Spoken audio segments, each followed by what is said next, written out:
Okay, Assalamualaikum kepada rasa. Nama saya Muhammad Nur Faizi bin Idin, memegang nombor matriks 07 DE 19F2032. Okey. Kami memilih tajuk e-folio nombor 10 iaitu dasar-dasar kerajaan dalam membentuk perpaduan. Okey. Pengenalan perpaduan ialah satu proses yang menyatu padukan anggota masyarakat dengan dan negara keseluruhannya melalui ideologi negara supaya tiap-tiap anggota masyarakat dapat membentuk satu identiti dan nilai bersama serta satu perasaan kebangsaan bersama di kalangan mereka. Perpaduan memainkan peranan penting dalam memacu kestabilan dan kemajuan negara. Sejak merdeka lagi, kerajaan telah memupuk semangat perpaduan dalam memakmurkan negara kita. Pelbagai dasar telah dijalankan untuk mencapai proses perpaduan ini. Tanpa perpaduan, kemajuan negara yang ingin dicapai untuk wawasan 2020 tidak mungkin akan menjadi kenyataan kerana kerjasama diperlukan untuk menjana kemajuan. Okay. Dasar perpaduan. Dalam membentuk perpaduan kaum, kerajaan perlu menjalankan dasar perpaduan supaya rakyat Malaysia menjadi dasar ini sebagai pegangan mereka dalam mencapai perpaduan kaum yang harmoni. Okay. Dasar perpaduan boleh dicapai melalui dua cara. Okay. Iaitu integrasi.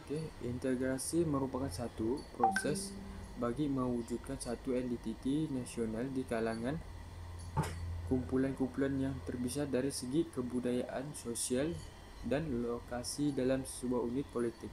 Yang kedua, asimilasi.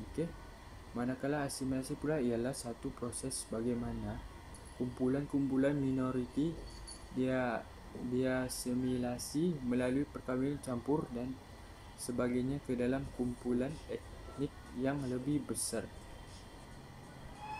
Itu saja dari saya. Nama saya Mirul Mandun, memegang nomor matriks 07 DII 19F2024. Saya akan membentangkan part yang kedua, yaitu dasar kerajaan dalam membentuk perpaduan, yaitu ada dua, yaitu satu dasar pendidikan dan yang kedua adalah dasar kebudayaan kebangsaan untuk part saya sendiri. Oke. Saya akan menerangkan part yang pertama, yaitu dasar pendidikan penentu perpaduan kaum. Dasar pendidikan kerajaan yang mentadbir penting dalam membentuk perpaduan kaum di negara kita. Bermula dengan laporan Bernice ketika zaman penjajahan British dahulu, sehinggalah ke falsafah pendidikan kebangsaan yang dijalankan kini. Dan yang kedua saya akan terangkan, yaitu dasar kebudayaan kebangsaan. Dasar ini menjadi panduan pembentukan dan pengekalan identiti rakyat Malaysia. Objektif dasar ini dijalankan adalah untuk mengukuhkan perpaduan melalui kebudayaan. Sebagai contoh, kerajaan telah menjalankan perarakan citra warna Malaysia pada tahun 2001 yang menyaksikan persembahan pelbagai budaya kaum masing-masing. Selain itu, tujuannya juga adalah memelihara kepribadian kebangsaan dan meningkatkan kualiti kehidupan rakyat Malaysia. Itu saja bahagian yang saya bacakan dan saya akan serahkan kepada rakan saya, yaitu Muhammad Elwin bin Darwin. Assalamualaikum dan salam sejahtera. Nama saya Muhammad Elwin bin Darwin dan saya dari DI2A.